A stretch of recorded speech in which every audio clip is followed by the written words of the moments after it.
Merci à toutes et tous d'être là ce soir. C'est la conférence, disons, quasi mensuelle de la Société Louise Michel. Merci à Hossein de nous accueillir. Merci à Simon qui filme la soirée et qui va monter le film pour le mettre sur le site. Donc ce soir, j'en profite quand même pour faire une petite incise au cas où vous partiriez à toute vitesse. La prochaine fois, c'est le 6 mars et nous recevrons Rodolphe Christin, qui est un sociologue qui travaille sur l'usure du monde par le tourisme. Et aujourd'hui, nous recevons Jean-Marie Haribé, qui est économiste, qui a été président d'Attac, président du conseil scientifique d'Attac, et qui est professeur, maître de conférence, c'est ça, à l'université de Bordeaux. Été. Oui, j'ai dit qui a été. Oui. Voilà, excuse-moi, mais meilleure chose ont une fin. Et voilà. Voilà. Et qui est venu pour nous parler du livre de Michel Husson, Portrait du pauvre en habit de vaurien. Michel Husson, c'est donc l'économiste que vous connaissez tous, qui était un économiste et statisticien marxiste qui a beaucoup travaillé sur le capitalisme mondialisé, sur le travail, sur le temps de travail, qui a beaucoup travaillé sur la dette aussi, qui malheureusement est mort brutalement en 2021.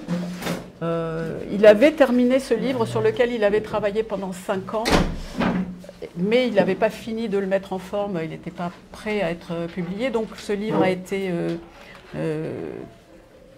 mis au point, si je puis dire, puisqu'il était terminé par sa compagne, Odile Chany, et par un de ses amis, Norbert Holtblatt. Alors malheureusement, Odile Chany devait être avec nous ce soir et elle a eu un problème de dernier moment qui l'a empêché de venir. Et Norbert Holtblatt aussi, c'est très dommage qu'ils ne soient pas là tous les deux parce qu'ils auraient eu certainement beaucoup de choses intéressantes à nous dire sur le livre et sur sa conception. Mais voilà, c'est comme ça. Donc c'est un livre qui est absolument passionnant, qui est très facile à lire, si je peux dire, au niveau de la syntaxe, voilà, et qui est extrêmement éprouvant à lire parce que c'est 300 pages de choses qu'on connaît tous mais qu'on n'a pas envie de voir écrites sur le long terme comme ça, l'horreur du mépris des pauvres. J'ai juste extrait une petite phrase d'un monsieur que je ne connaissais pas qui s'appelle Col Guun, qui a écrit en 1806 « Sans pauvreté, il n'y aurait pas de travail. Sans travail, il ne pourrait y avoir aucune richesse, aucun raffinement, aucun confort. » Autrement dit, les pauvres sont trop nombreux, sont tous malhonnêtes, il faut absolument ils sont tous des vauriens, voilà. Et il faut les exploiter le plus possible, les payer le moins possible et les garder dans cet état de dépendance qui permet de les faire travailler le plus possible pour tirer le plus de richesse possible de l'économie. Alors, c'est vrai depuis la nuit des temps, hein, avant Malthus et Darwin, dont il va être beaucoup question, il y a eu le servage, il y a eu l'esclavage, il y a eu tout un tas de supports à la richesse des uns au détriment des autres. Le livre commence plutôt avec Malthus, qui a commencé à théoriser la chose, et se déroule mal et se finit mal. Il ne se finit pas, puisque l'histoire continue tous les jours. Donc je passe la parole à Jean-Marie pour une demi-heure, 3/4 d'heure, et après le temps qu'il veut, en fait, dont il a besoin. Et après, vous pourrez prendre la parole à votre tour pour parler avec lui. Voilà. Merci, bonsoir à vous tous. Bon, à la présentation de Michel que tu as faite, j'ajouterai juste 2 petites choses. D'abord, c'était un ami, et donc parler de lui, de ses travaux, c'est toujours faire remonter les regrets immenses que nous avons éprouvé beaucoup lors de sa disparition. La deuxième chose qu'il faut ajouter à son immense travail de théoricien du capitalisme, en reprenant les concepts de Marx, hein, ça, il faut chaque fois le souligner, il faut souligner aussi son investissement dans tous les mouvements sociaux, que ce soit les syndicats, les associations et certains partis politiques aussi. Bon, bref, il a à la fois un travail d'économiste de très haut niveau et en même temps un investissement social qui a duré tout au long de sa vie.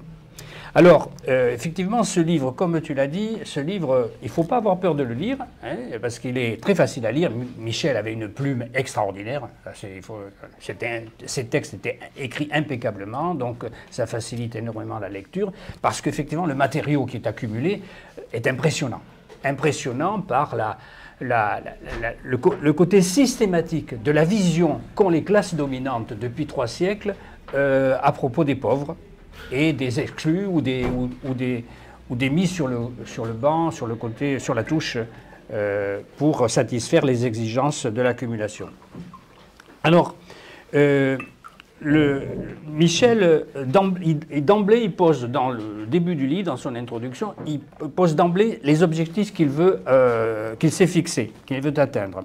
D'abord, mettre au jour le fait que les théories économiques dominantes rendent les chômeurs et les pauvres responsables de leur sort, c'est ce que tu viens d'esquisser, et donc dédouane l'organisation sociale capitaliste de cette responsabilité. Ça, c'est le premier objectif. La deuxième, c'est de montrer la permanence des constructions idéologiques qui ont été menées et leur résurgence périodique. Et ça revient inlassablement. La vision des pauvres d'il y a 2 siècles et demi se retrouve jusqu'à nos jours. On va en avoir des exemples tout à l'heure. Et le troisième objectif qu'il se fixe, c'est dans ce livre, c'est d'établir ce qu'il appelle le lien entre l'économie politique lugubre, la science économique est une science lugubre, et le darwinisme social qui a épousé les thèses de l'eugénisme. Et donc ça va être le cœur de son ouvrage, et en tout cas la partie qui va être la plus discutée sans doute. Son livre, il le structure en 4 parties. La première, explore donc les premières justifications de la pauvreté qui ont émergé à l'aube du capitalisme industriel. Il dissèque donc toutes les lois sur les pauvres qui ont été émises d'abord en Angleterre, mais un petit peu après aussi ailleurs, et qui révèle l'état d'esprit dans lequel les dominants sont. Et Michel développe très, très longuement l'exemple de la famine en Irlande qui a sévi dans les années 1840-50 et que l'élite intellectuelle justifie pour non, ben ils n'ont qu'à s'apprendre qu'à eux-mêmes, ils ont mal réagi à la maladie qui a frappé la pomme de terre. Et donc, ça c'est la première partie. La deuxième partie, donc, elle va rassembler toute l'analyse du darwinisme social et de l'eugénisme qui va en découler. Et la quatrième partie va être consacrée à montrer comment la science économique a intégré, peu ou prou, mais beaucoup, tous ces concepts idéologiques qu'il a inventoriés auparavant. Donc je vais regrouper, moi, en 3 parties mon petit exposé, parce que la deuxième et la troisième partie du livre de Michel peuvent être rassemblées parce que c'est le cœur de l'ouvrage. Donc, premier point, donc, comment les pauvres sont-ils vécus et vus? Ce sont des paresseux, et en plus, ils sont dangereux. Donc ça, c'est la première chose qui émerge. Et si l'on écarte la première interprétation selon laquelle la pauvreté, c'est d'essence divine, bon, si on écarte ça rapidement, ça va laisser la place à une sorte de laïcisation de la vision de la pauvreté et de la réponse à y apporter. Parce qu'après la Révolution française, et notamment après l'adoption de la Déclaration des droits de l'homme et du citoyen en 1793, on va essayer de trier les vrais pauvres, si je peux dire, et ceux qui sont les véritables paresseux, sinon voleurs ou alcooliques. Et donc, au même moment, tu le disais au début, au même moment en Angleterre, Malthus, le pasteur Malthus, va théoriser le fait que la population augmente plus vite que les ressources, et à cause des pauvres qui font trop d'enfants. Donc la surpopulation est donc de leur faute. Alors c'est cette thèse qui sera radicalement récusée par Marx quelques décennies plus tard, mais en attendant, elle est dans l'air du temps, de ce temps-là. Elle rejoint les thèses de Mandeville, qui au début du XVIIIe siècle, donc quelques décennies avant, eh bien, disait, je cite, pour la citation est de Michel, bien sûr, qui cite Mandeville, pour rendre la société heureuse et pour que les particuliers soient à leur aise, lors même qu'ils n'ont pas de grands biens, il faut qu'un grand nombre de ses membres soient ignorants aussi bien que pauvres. Et Michel note immédiatement, dès ses premières pages, là, que cette idée se retrouve pleinement justifiée 2 siècles après par Hayek, qui dit quasiment à peu près la même chose. Et donc, si les pauvres sont aussi indispensables à l'aisance des riches, il ne faut surtout pas augmenter leur salaire. Mieux vaut créer des emplois de domestiques. Et Marx ironisera sur cette thèse du ruissellement qui n'a pas encore redit son nom, mais que l'on retrouve aujourd'hui dans les projets macroniens que vous connaissez bien. Mais n'anticipons pas trop. Dès le Moyen-Âge, donc Michel passe en revue toutes les législations sur les pauvres qui ont été établies, et ça remonte au Moyen-Âge avec dès 1349 le Statute of Laborers, puis la loi pour les pauvres de 1597, puis celle de 1601 sous le règne d'Élisabeth Ier. L'Angleterre donc organise une aide à la charge des paroisses, mais on va, dès ce moment-là, quand même commencer à classifier les bénéficiaires de façon à écarter, entre guillemets, les vagabonds fainéants. Et donc, le Poor Relief Act de 1722 crée des workhouses où l'aide est réservée à ceux qui acceptent de travailler. Et on pense au projet de Macron, du RSA sous condition, que Michel n'a pas connu, mais qui est déjà dans les limbes à cette époque-là. Et tout cela donc, est une application directe des thèses qui courent à la fin du XVIIIe, au début du XIXe, notamment le théoricien de l'utilitarisme Jeremy Bentham, qui distingue les pauvres et les indigents et jette les bases d'une société de surveillance générale pour les pauvres.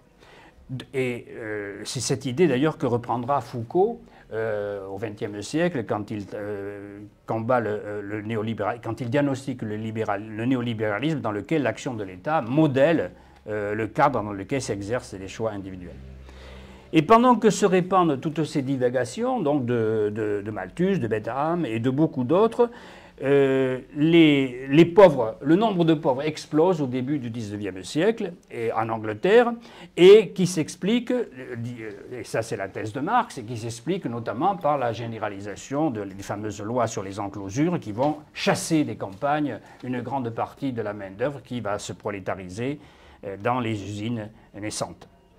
Et face à cette situation, alors en 1795, il y a une nouvelle loi qu'on appelle le Spinhamland Act qui est adoptée et qui ouvre une période, dit Michel, relativement libérale d'aide aux pauvres en versant une somme qui est égale à la différence entre le revenu dont dispose la famille et le revenu qu'on considère comme minimal à garantir. Et Michel y voit l'ancêtre du RSA. Page 71, c'est ce qu'il dit.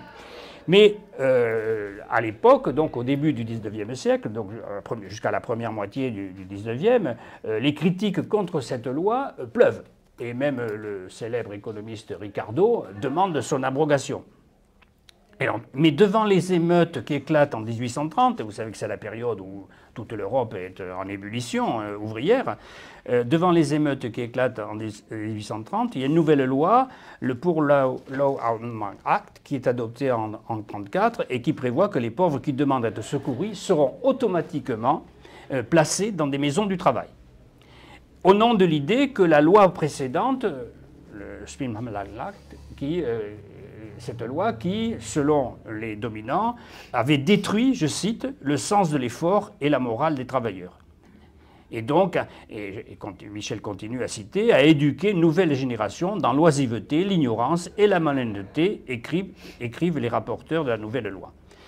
Donc, ce système était vu comme une prime à l'indolence et au vice et un système généralisant le paupérisme. Donc, on croirait entendre les opposants aujourd'hui à toutes les prestations sociales auxquelles les chômeurs et les pauvres ont droit. Et Michel remarque que dans la mesure où les pauvres étaient pris en charge par les caisses d'assistance, les fermiers ont eu tendance à baisser les salaires et à reporter le reste à charge sur justement les caisses d'aide sociale. Et donc, on comprend donc alors l'analyse de ces lois sur les pauvres que fit plus tard l'autre anthropologue célèbre Karl Polanyi, qui disait dans son grand livre La Grande Transformation, qui disait que ces lois sur les pauvres étaient incompatibles avec l'émergence et la formation d'un marché du travail. Et donc, alors Michel rapporte donc cette thèse de Polanyi, il s'en écarte un tout petit peu en disant que, en fait, peut-être qu'il y avait dans ces lois sur les pauvres des dispositions qui ralentissaient l'émergence d'un marché du travail véritable, mais en fait, Michel dit qu'à cela s'ajoute le fait d'une hostilité irréductible à ces lois qui révélaient la haine des pauvres des classes dominantes qui semblent inexpugnables. Et donc, la famille irlandaise dont je parlais tout à l'heure, et rapidement, qui sévit de 1845 à 1851 en Irlande, dans ce pays, est un quasi d'école de l'attitude intellectuelle et politique à l'encontre des pauvres, dit Michel. Parce qu'il combine toutes les explications qui couraient à l'époque, depuis la providence divine jusqu'à l'infériorité raciale, en passant par des considérations économiques. Et il cite un florilège de propos de haine de classe qui le disputent à la bêtise. Le secrétaire adjoint du Trésor, un dénommé Trevelyan, voyait dans la famine le jugement de Dieu qui a infligé cette calamité afin de donner une leçon aux Irlandais, et c'est pourquoi elle ne doit pas être trop atténuée. Le vrai mal auquel nous devons faire face n'est pas la famine, mais le caractère égoïste, pervers et instable de ce peuple. Bon, ce secrétaire au Trésor voyait dans la famine irlandaise une solution à la surpopulation qui était la hantise des classes dominantes. Donc les arguments contre les pauvres ont donc constamment oscillé, nous dit Michel, entre des justifications qui renvoyaient autrefois à l'ordre divin de l'organisation sociale et des justifications pseudo-rationnelles avec un leitmotiv permanent, les travailleurs pauvres n'ont qu'à s'en prendre qu'à eux-mêmes. Et ce rejet exprime le sentiment dominant, ce sont des classes dangereuses. Donc il faut absolument les parquer. Malgré cela, la Révolution française va ouvrir toute une multitude d'études sur la condition ouvrière et la pauvreté, qui est catastrophique à cette époque-là. Donc les plus célèbres, c'est celle d'Eugène Buret, de Louis Villermé, d'Engels aussi, pour l'Angleterre, qui sont les auteurs les plus connus, et elles vont bien sûr commencer à contrer un petit peu, si je peux dire, les propos idéologiques dominants. Mais cette opposition va préfigurer, nous dit Michel, un affrontement entre les partisans et les adversaires du darwinisme social. Donc c'est le deuxième point que je vais assez longuement développé. On est, je crois, au cœur de l'ouvrage de Michel Husson, en tout cas celui qui, à moi, quand j'ai lu ça, qui m'a assis sur ma chaise, parce que j'ai été resté aux thèses défendues notamment par Patrick Thor, qui a établi, lui, une coupure radicale entre la thèse de Darwin sur la sélection naturelle et puis le darwinisme qu'on appelle social et l'eugénisme a fortiori ensuite. Donc, Michel va ébranler toutes nos certitudes sur ce point-là, et on pourra peut-être en discuter tout à l'heure. Il pose d'emblée sa problématique, il dit, et je le cite là parce que comme c'est tellement important, il faut vraiment voir ce qu'il dit.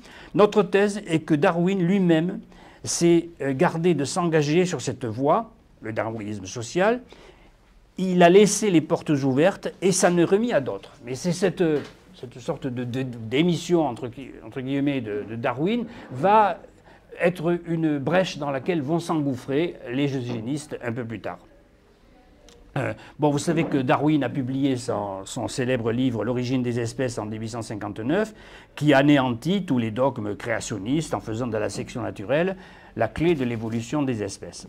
Le problème naît lorsqu'on s'interroge pour savoir si cette sélection naturelle s'applique aussi à l'évolution de l'humanité.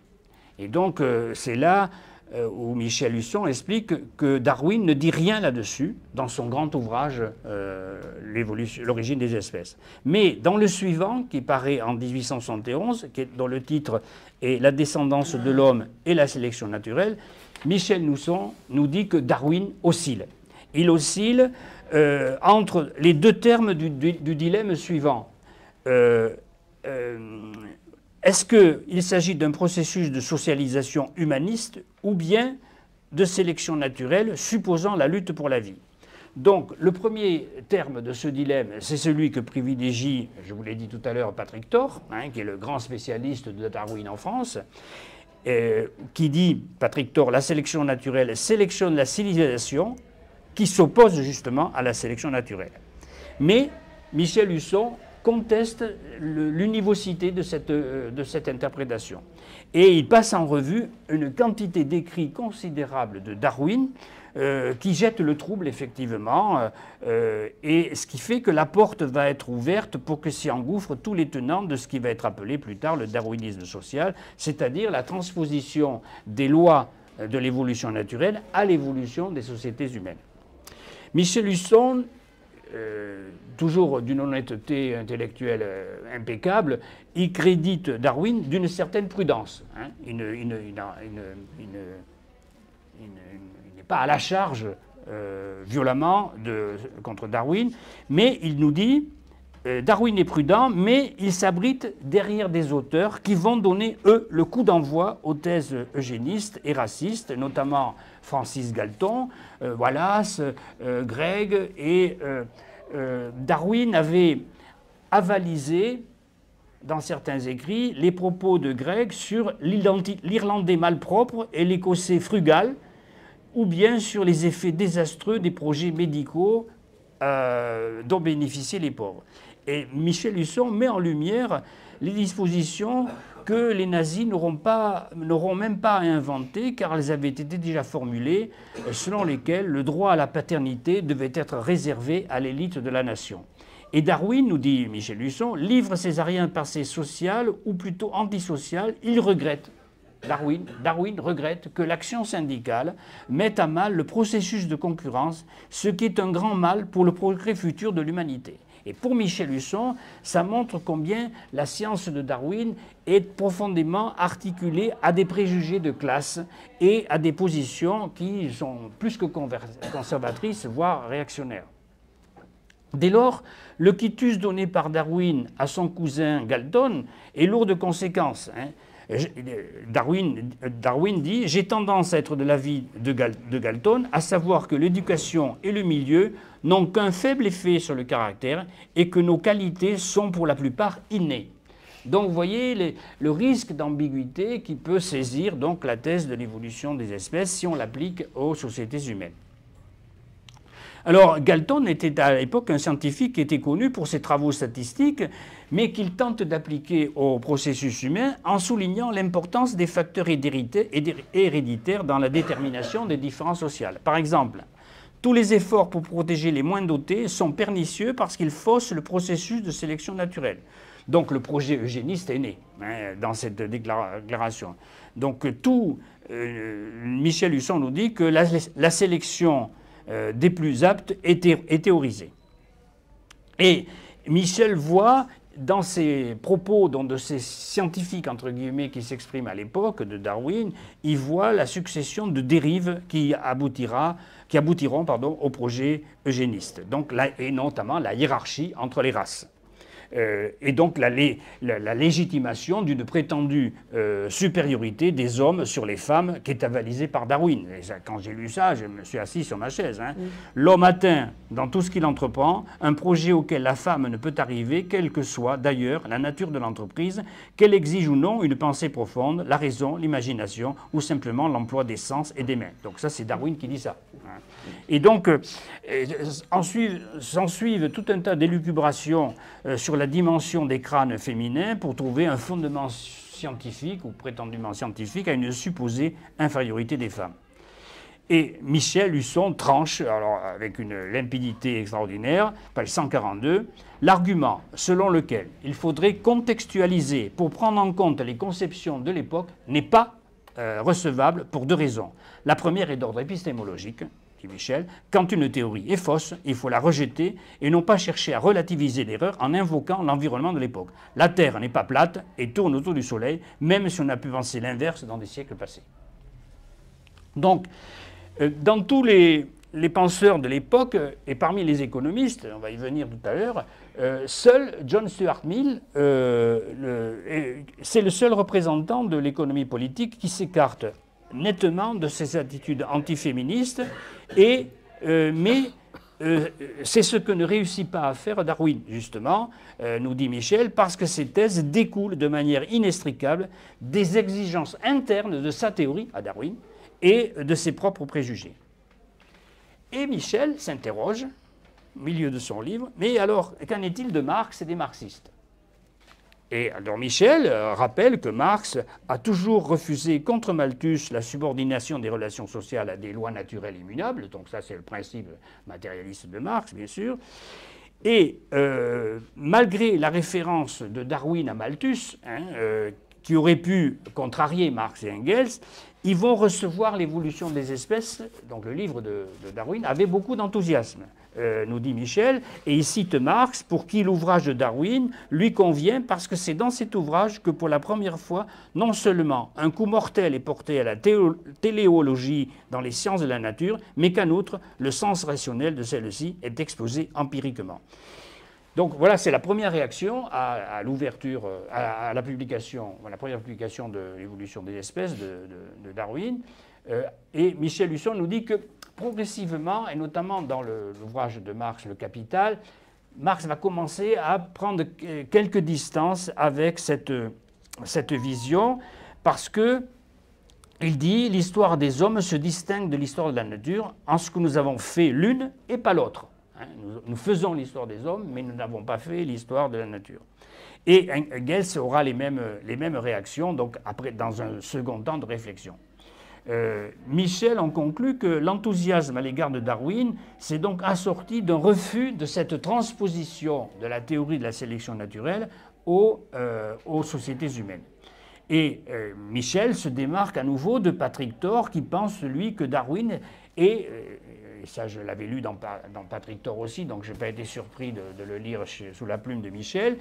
Patrick Thor pense que Darwin serait le chaînon manquant et retrouvé du matérialisme de Marx. Alors, comme Darwin n'a pas su délimiter sa théorie de l'évolution et ses implications sociales, le darwinisme social va se diffuser dans les divers secteurs de la gauche progressiste, notamment en Allemagne et chez les progressistes anglais. Et donc, Michel Husson examine en particulier le cas de Ernest Haeckel, qui est connu pour être le créateur du mot écologie, mais qui ici s'illustre, dit Michel, en justifiant l'élimination des individus les plus faibles pour le bien de l'espèce. Et si ce n'était pas suffisamment clair, Haeckel écrit « Les races inférieures sont psychologiquement plus proches des mammifères, singes ou chiens, que des Européens civilisés. Nous devons donc attribuer une valeur totalement différente à leur vie. » Et si vous vous rappelez ce qui s'est passé pendant le confinement lors de la pandémie du coronavirus, vous savez que le prix de la vie a été au centre de discussions importantes lorsqu'il s'agit de savoir qui c'est qu'on soigne d'abord. Et donc le prix de la vie, c'est une idée, le fait qu'on pourrait fixer un prix à la vie est une idée qui remonte assez loin dans l'histoire, l'histoire de la pensée sociologique, historique et économique. Chez les penseurs anglais, nous dit Michel, ce n'est guère mieux. Et même si cela prend des formes moins brutales. Et on en apprend de belles, Herbert George Wells, John Maynard Keynes, Bertrand Russell, qui malgré leur position progressiste sur beaucoup de plans, ont bien eu du mal à se séparer de cette idée que Russell, un enfant, il faut faire en sorte de concevoir un enfant qui serait un mathématicien, un poète, etc. Et donc c'est un vrai poème pour l'homme augmenté, pour l'avenir de l'homme augmenté. Mais on n'en a pas fini non plus d'en apprendre parce que Tocqueville, qui passe pour être le chantre de la démocratie libérale, eh bien le Coco, qu'est-ce qu'il nous dit? Eh bien, il décerne à la race européenne une supériorité sur toutes les autres races. Et donc, tout ça, ça vient à l'appui des thèses racistes qui vont émerger à la fin du 19e et au début du 20e siècle.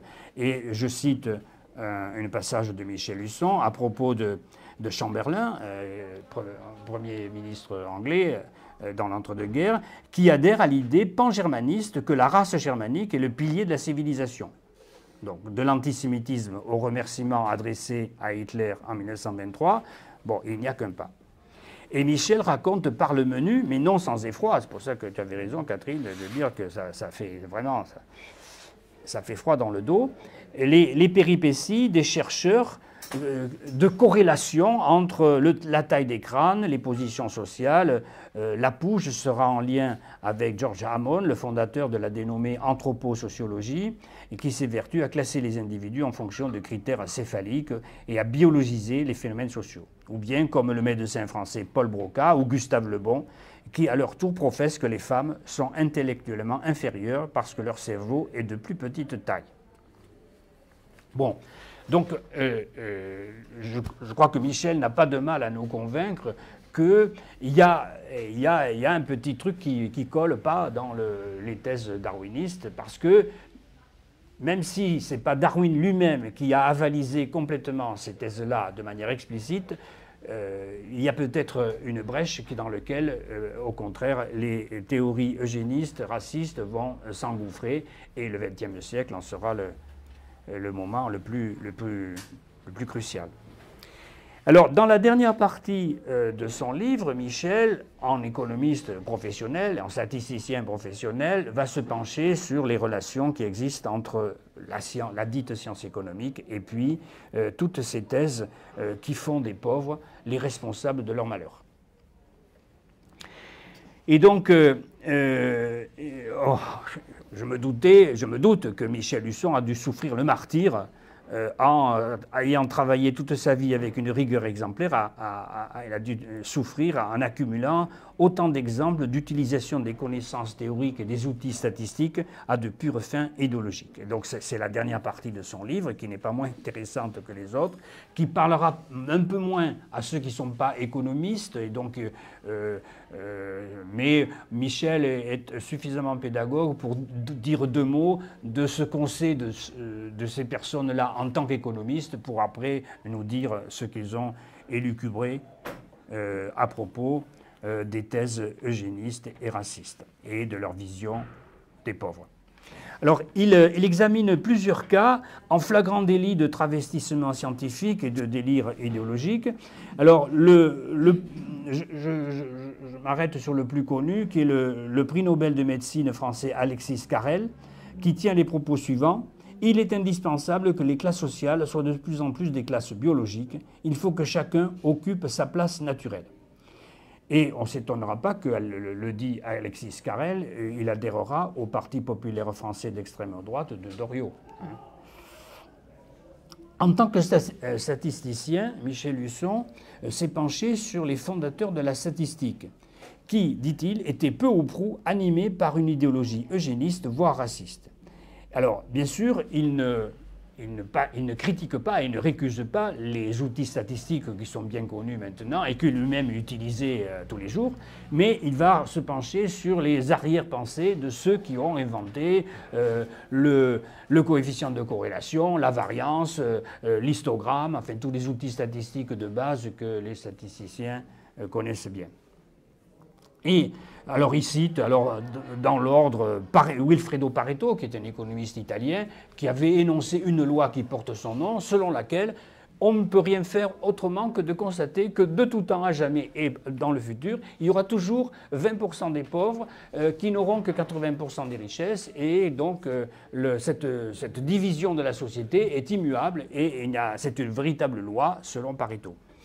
Donc les 20% les plus riches possèdent 80% de la richesse, et il en résulte donc pour Pareto l'impossibilité de modifier cette répartition. Ce qui est complètement faux, parce que même à l'époque où vivait Pareto, donc c'est un auteur du début du XXe siècle, c'est à ce moment-là qu'on invente l'impôt sur le revenu qui vont considérablement, temporairement au moins, diminuer les inégalités. Regardez les travaux de Piketty par exemple qui l'ont statistiquement montré. Pearson, qui est l'inventeur, entre autres, du coefficient de corrélation, de l'écart-type, de l'histogramme, a adhéré à l'idée que l'intelligence était héréditaire et celle de la guerre contre les races inférieure. Spearman, qui est créateur de ce qu'on appelle en statistique l'analyse factorielle, c'est-à-dire qui sert à déterminer dans un ensemble de facteurs lequel est le plus déterminant pour expliquer un phénomène, ce qu'on appelle l'analyse factorielle. Il cherche un facteur unique pour mesurer l'intelligence. Et un autre, Ronald Fisher, qui est le premier utilisateur de la notion statistique de variance. La variance, c'est le carré de l'écart-type. Qui utilise la génétique de Mendel pour considérer que les groupes humains diffèrent par des aptitudes innées d'ordre intellectuel ou affectif, étant donné que ces groupes diffèrent par un grand nombre de leurs gènes. Et Gini, vous connaissez peut-être le nom de Gini, qui a établi un coefficient qui porte son nom pour mesurer le degré d'inégalité dans la société. Eh bien, Gini, qui sera président de la Société italienne de génétique et d'eugénisme, demandera une législation interdisant dans toute l'Europe les mariages avec les races africaines. Bon, vous voyez d'un peu la teneur de tous ces boniments. Et il réserve pour la fin, Michel Husson, l'économie politique, cette science lugubre, forcément lugubre, c'est un propos très connu. Et on sait depuis le début du livre que Malthus et Ricardo avaient bataillé contre les lois sur les pauvres, mais si vous n'êtes pas fatigué de la litanie, de la longue liste interminable des idéologues qui ont passé leur vie à réduire les pauvres à des bêtes, il faut terminer cette panoplie en découvrant quelques-uns des idéologues modernes qui peuplent la science économique actuelle. Irving Fisher, qui est très connu des économistes parce qu'il a une théorie monétaire qui a été élaborée dans la première moitié du XXe siècle, et voit chez les pauvres une préférence pour la consommation immédiate. Donc ils n'épargnent pas. Donc ils se condamnent à stagner dans leur état de pauvreté. Et donc vous voyez donc la force de l'argument. Je suis pauvre, donc je reste pauvre. Bon. Donc comme une sorte de loi naturelle. Michel Husson pointe, Fischer fait lui-même le lien entre la dimension économique en expliquant que l'eugénisme aurait l'avantage collatéral de réduire la charge fiscale en diminuant le nombre de dégénérés, de délinquants, de déficients qui sont pris en charge par les institutions publiques. Stanley Jevons, c'est un économiste de la fin du XIXe siècle qui est connu pour deux choses. Il a été l'un des fondateurs de la microéconomie qu'on appelle dans le jargon économique néoclassique, un fondateur de la microéconomie néoclassique, et en même temps il est connu par l'effet rebond. Il avait théorisé le fait que l'Angleterre très riche en charbon, il ne fallait pas croire que ça serait éternel et que un jour ou l'autre le charbon viendrait à manquer et que si l'on facilitait l'accès à cette ressource, il y aurait un effet rebond qui est bien connu des écologistes aujourd'hui qui ont repris ce thème-là. Donc si le prix des marchandises diminue, si on réduit les inégalités, il va y avoir un effet rebond sur la production, sur la croissance économique. Donc il est connu ça. Eh bien il nous dit, un homme de race inférieure, un nègre par exemple, tire moins de jouissance de la possession et le travail lui répugne davantage. Ses efforts cessent donc rapidement. Un sauvage pauvre se contenterait de récolter les fruits presque gratuits de la nature s'il suffisait à le nourrir. Bon. Donc vous voyez un petit peu, un siècle après les premiers qui avaient théorisé que les pauvres n'avaient qu'à s'en prendre qu'à eux-mêmes, un siècle après, Jevons c'est la même chose, et Marshall, Alfred Marshall, qui est le grand théoricien anglais de la charnière fin 19e et début 20e, qui va, après lequel Keynes prendra la petite révolution intellectuelle contre ses prédécesseurs. Donc, qu'est-ce qu'il nous dit Marshall ? L'Angleterre a été peuplée par les membres les plus forts des races les plus fortes du nord de l'Europe. Un processus de sélection naturelle a conduit sur ses rives les membres les plus audacieux et les plus autonomes des vagues migratoires successives. Bon, on est en plein, donc, décalque de la sélection naturelle à la sélection à l'intérieur des sociétés humaines. Et Michel Husson n'est pas tendre avec Marshall parce qu'il n'hésite pas à dire qu'il y a chez lui une désagréable et permanente duplicité. D'un côté, il fait reposer la responsabilité du chômage sur le comportement inapproprié des chômeurs eux-mêmes et n'hésite pas à avancer des recommandations inspirées de l'eugénisme social, mais de notre côté, il se drape dans une critique de gauche, Michel met des guillemets à critique de gauche, des économistes qui l'ont précédé. Je continue cette petite liste, je vais arriver à la fin, rassurez-vous. Pigou, Arthur Pigou, qui est aussi très connu parce que c'est lui l'inventeur de la taxe écologique, hein, pour que le marché puisse intégrer les externalités qu'il n'a pas prises en compte auparavant. Bon, c'est l'inventeur de l'écotaxe, en quelque sorte, si je prends un mot moderne. Donc, inventeur de l'écotaxe pour internaliser les dégâts du progrès, poursuit l'œuvre de Marshall et propose, pour prendre en charge les enfants des classes inférieures, une détention forcée des épaves sociales ou de trouver une autre manière de les empêcher de propager leur espèce. Bon. Ce serait Marine Le Pen qui dirait ça, on crierait, on sauterait au plafond. Mais il n'y a pas que Marine Le Pen qui peut dire ça, c'est contenu dans les œuvres des économistes les plus connus de la discipline. Bon, Edgeworth, qui est aussi un économiste que les étudiants de première année de Sciences Éco apprennent, parce qu'il est l'inventeur d'une boîte qui porte son nom, bref, je passe sur ce détail.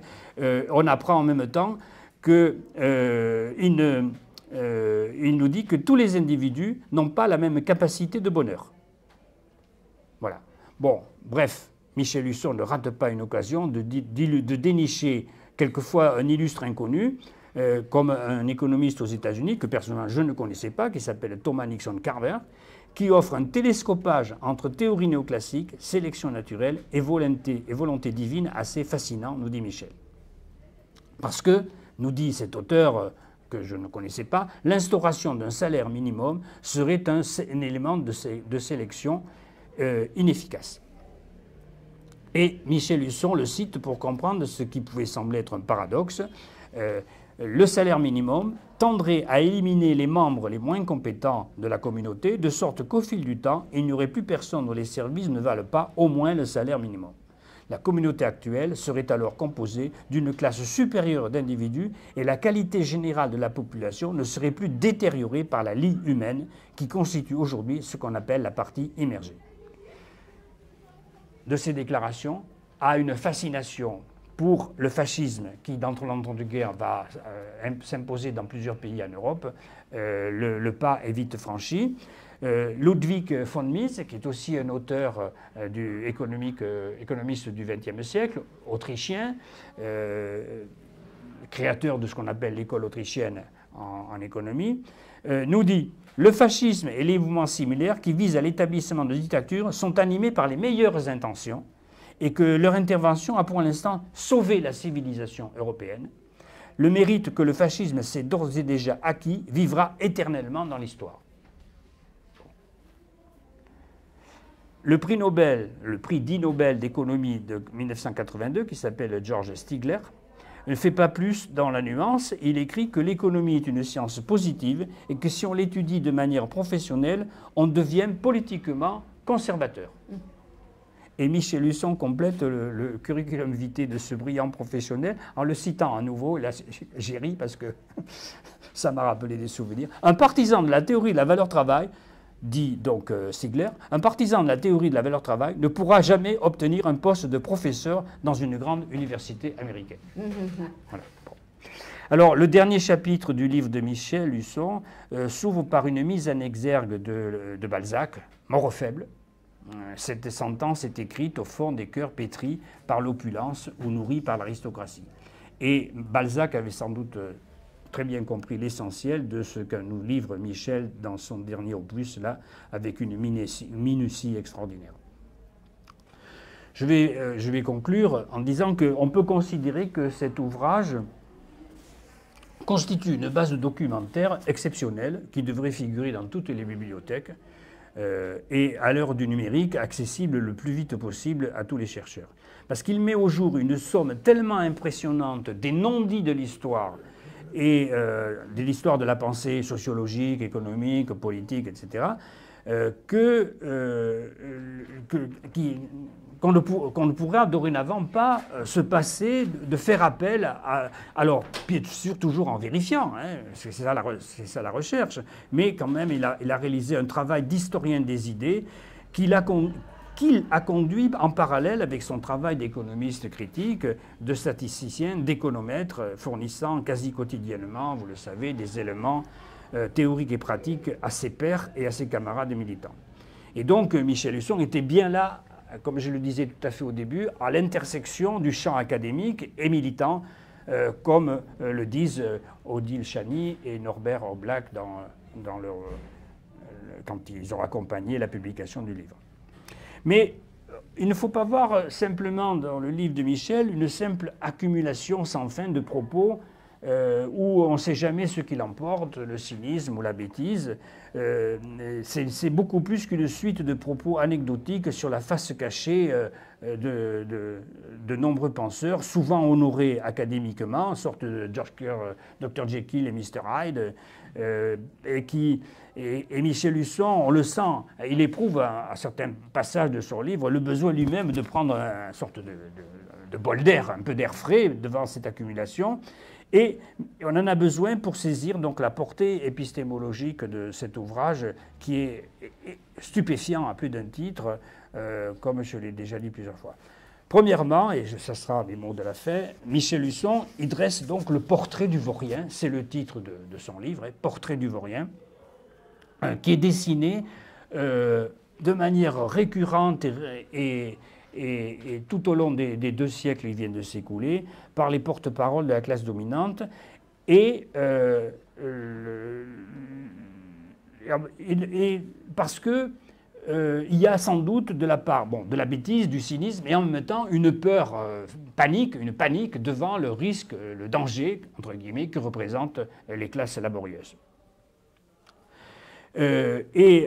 Donc, ces classes dominantes qui ont peur que les pauvres renversent la table. Et il ne faut pas voir la table comme une métaphore sans lien avec le sujet. Parce que Malthus, il nous raconte l'histoire du banquet, hein, qu'il n'y a pas assez pour nourrir tout le monde qui s'assoit autour de la table. Hein. Donc l'allégorie de la table, elle n'est pas prise au hasard dans l'histoire de la pensée économique. Deuxièmement, je pense qu'il faut voir à quel point Michel Husson a constamment gardé le souci de relier cette historique de l'idéologie sur les pauvres au travail théorique et empirique qu'il a mené tout au long de sa carrière de chercheur pour mettre en lumière la vacuité des hypothèses et des modèles en vigueur chez les économistes qui dominent la discipline. Lorsqu'il a analysé quasiment quotidiennement tous les modèles qui veulent expliquer le fonctionnement du marché du travail, qui disent tous peu ou prou qu'il faut diminuer le salaire minimum et que le chômage se résorbera quasiment automatiquement, le travail qu'il a fait aussi en faveur de la protection sociale, et Michel Husson a bataillé avec tous ses camarades, avec nous, sur les contre-réformes des retraites et toutes celles qui nous ont percé le flanc là, depuis 3 décennies. Et donc, il ressort donc que les considérations et les propositions politiques émises aujourd'hui sur le travail, sur la pauvreté, sur le chômage, sont un copier-coller des équilibrations explicites des anciens théoriciens. Donc, si vous écoutez les propositions du gouvernement Macron-Attal, quand il projette encore de réformer à nouveau le régime de l'assurance chômage, on a la reprise presque copier-coller hein, de ce que Michel a mis en exergue, a mis en évidence. Le troisième point, dans quel registre il faut classer les discours tenus par les plus grandes sommités ou considérés comme tels de l'histoire de la pensée socio-économique, politique, etc. Et Michel se pose la question, est-ce que c'est vraiment une simple ambiguïté, un double langage, de la duplicité, voire de la schizophrénie? Et il ressort l'exemple de Alfred Marshall, qui est sans doute très très éclairante. Michel écrit: Marshall est l'inventeur d'un double langage qui imprègne encore aujourd'hui la pensée de certains économistes qui souffrent d'une forme de schizophrénie. D'un côté, en tant qu'humanistes, voire hommes de gauche, ils sont attachés à l'amélioration du sort de leurs contemporains. Mais en tant qu'hommes de science, ils savent qu'il existe des lois de l'économie qu'on ne saurait contourner. Cette figure de style est souvent apparue dans les débats sur le salaire minimum. Certes, il serait souhaitable de l'augmenter pour améliorer les conditions d'existence de ceux qui le reçoivent, mais en tant que détenteurs de la science, leur devoir et leur déontologie exigent qu'ils avertissent des effets pervers sur l'emploi d'une telle mesure. On pourrait aller jusqu'à dire, dit Michel, que Marshall est le fondateur de la philosophie du social-libéralisme. Reste le cas Darwin. Bon, alors très nettement, je vous l'ai dit, Michel Husson rejette la thèse selon laquelle il serait blanc comme neige vis-à-vis du darwinisme social et de son prolongement eugéniste. Est-ce qu'il l'a trop noirci? Alors, je ne suis pas suffisamment spécialiste de Darwin pour répondre à cette question. En tout cas, je pense que Michel Husson ouvre une discussion dont les spécialistes de Darwin pourront se saisir. En tout cas, elle bouleverse assez ce qu'à gauche on pensait, à gauche et dans tout le camp progressiste, qui était tenu pour acquis. Darwin était tellement précieux pour contrecarrer toutes les thèses créationnistes, toujours prêtes à renaître, qu'un cordon sanitaire avait encore quelque sorte été établi entre lui et les darwinistes sociaux. Donc, il faut laisser sans doute la discussion s'installer. Si vous faites attention à la postface qu'a écrit notre collègue Alain Birr, qui est un historien et sociologue économiste également, il a une expression qui est très très mesurée. On sent que Alain Birr aussi dit bon, il va y avoir débat sur cette question de la place de Darwin dans cette immense histoire de la pensée. Bon, et alors, je conclus vraiment. À travers ce livre, Michel Husson nous livre un aspect de sa personnalité et de ses préoccupations qui nous offre après une quantité impressionnante, qui nous a offert avec une quantité impressionnante de contributions durant toute sa vie. Et s'il s'est attaché à décortiquer avec autant de rigueur, de méticulosité, les équilibrations de tendancettes de notre histoire, c'est que cela devait être pour lui, je pense, et je le connaissais pas intimement, mais je le connaissais quand même assez bien pour savoir que ça devait être sans doute un point sensible, presque une souffrance, comme je disais, pour son intelligence. Comment de telles bêtises peuvent être comprises par des gens qui sont intelligents? Et donc, je suis sûr qu'il souffrait qu'il a souffert en écrivant ce livre, en découvrant lui-même quelques imbécilités de premier plan. La réponse est peut-être, la réponse à cette interrogation est peut-être dans la croyance, dans son sens religieux, que les phénomènes sociaux obéissent à des lois naturelles. Et Michel Husson cite le discours de Tocqueville à l'Académie des sciences morales et politiques que celui-ci avait prononcé le 3 avril 1852 à propos du salaire. Et ça sera la dernière citation. Le gouvernement ne peut pas plus faire que le salaire s'élève quand la demande de travail diminue, qu'on ne peut empêcher l'eau de se répandre du côté où le verre penche. Donc le salaire obéit à la loi de la gravitation universelle, nous explique Tocqueville. Le grand mérite de Marx, nous dit Michel, est d'avoir récusé à jamais la naturalisation et la biologisation des faits et des rapports sociaux. Et donc Michel Husson, bien sûr, s'inscrit dans cette lignée-là. Il se disait marxiste hétérodoxe, mais marxiste, c'est-à-dire que les phénomènes sociaux doivent être rapportés, doivent être reliés aux rapports sociaux dans lesquels ils apparaissent et se développent. Et donc avec une rigueur scientifique enracinée dans un engagement social. Et Laurent Cordonnier, qui est un de nos collègues aussi, qui a préfacé le livre, nous dit que Michel Husson nous dit tout cela avec une élégance incroyable. Donc et les regrets et la tristesse après la disparition de Michel ne peuvent qu'être ravivés. Mais je vous assure, le livre en vaut la peine de le lire, bien sûr.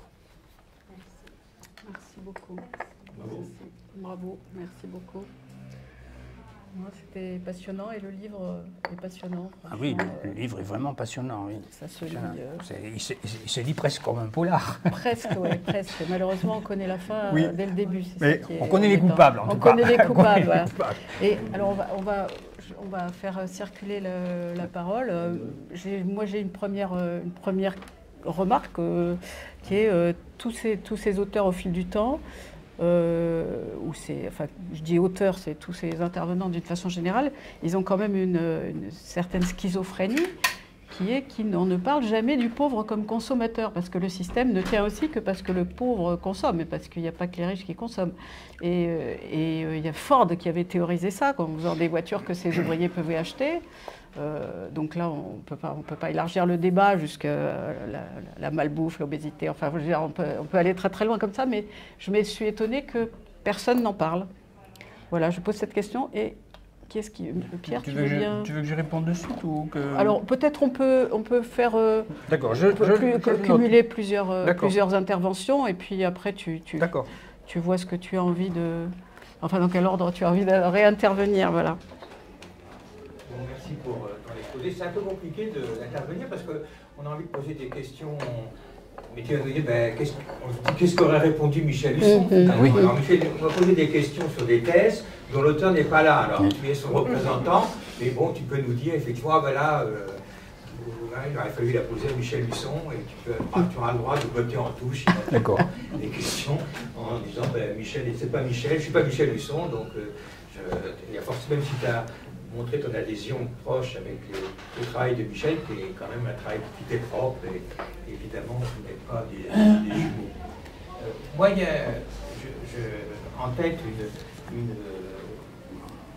quelque chose sur lequel Philippe Descola a attiré notre attention quand il est venu ici, qui a été marxiste dans sa jeunesse et qui ne s'en cache pas, et qui a rompu ensuite avec la Ligue, rompu avec les partis sur la pointe des pieds, comme beaucoup de gens. Et lui, il a attiré notre attention sur évidemment, il y a une forme de darwinisme social, celle dont tu as parlé, qui effectivement est d'une certaine manière, bon, ok, le problème est réglé, d'une certaine manière, la baisse est dite sur ces questions-là. Mais il y a une autre influence de Darwin qui pourrait avoir eu sur Marx, qui est une théorie évolutionniste des sociétés.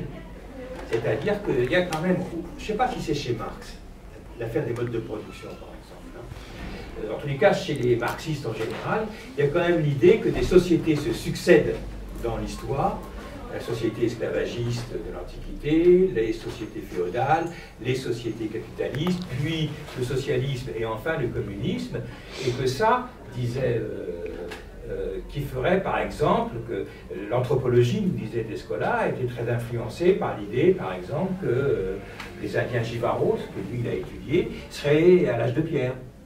Et il dit c'est grotesque. Ils ne sont pas à l'âge de pierre, ils sont au même âge que nous. Nous sommes tous contemporains.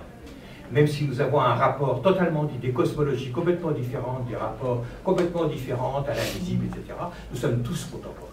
Et il n'y a pas, et lui disait, en gros, il fallait rompre avec cette vision, que l'anthropologie avait dû rompre, alors il datait cette rupture d'après la guerre, je ne sais pas, peut-être de Lévi-Strauss, même si ce n'est pas forcément très clair chez Lévi-Strauss, dans tous les cas, de lui, en tous les cas, c'était clair avec lui, donc peut-être que c'était de lui, mais que cette vision un peu évolutionniste, dans un sens plus général, tu vois, il disait qu'il fallait absolument rompre avec cette vision évolutionniste. Est-ce que ce n'était pas ça? Quand Marx est très admiratif de Darwin, est-ce que c'est pas ça qu'il avait en tête? Plutôt qu'un darwinisme social, un peu comme, effectivement, en gros, qui semble, dont le cas semble réglé maintenant. Donc voilà un petit peu ce que je me disais en écoutant ton exposé, mais encore une fois, peut-être que c'est un Michel Husson, mais enfin ton avis, de toute façon, là-dessus, importe autant que celui de Michel Husson. Une autre question?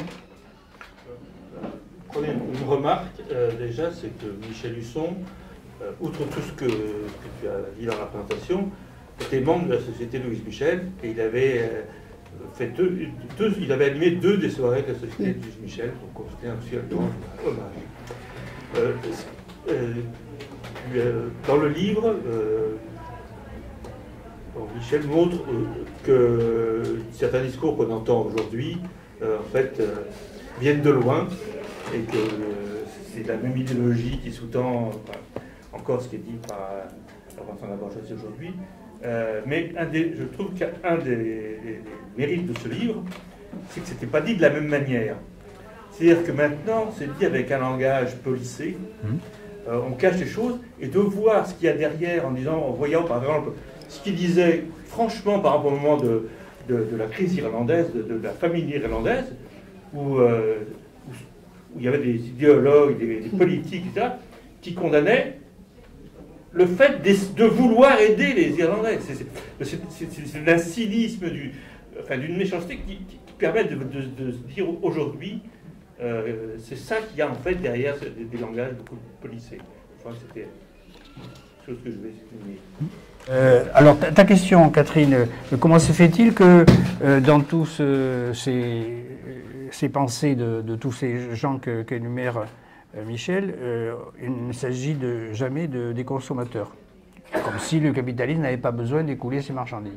Et le problème, c'est que je pense que entre aujourd'hui et puis la fin du XVIIIe et le début du XIXe siècle, c'est deux mondes radicalement différents. C'est-à-dire qu'effectivement, la consommation n'est qu'un souci que pour les riches. Il n'y a que les riches qui peuvent consommer. Donc l'écoulement des marchandises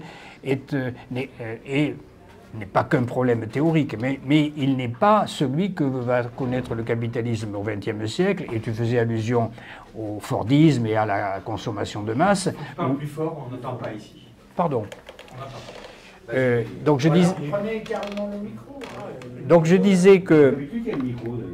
Ouais, mais parce qu'il a... Donc je disais... Ah, voilà, c'est beaucoup mieux déjà.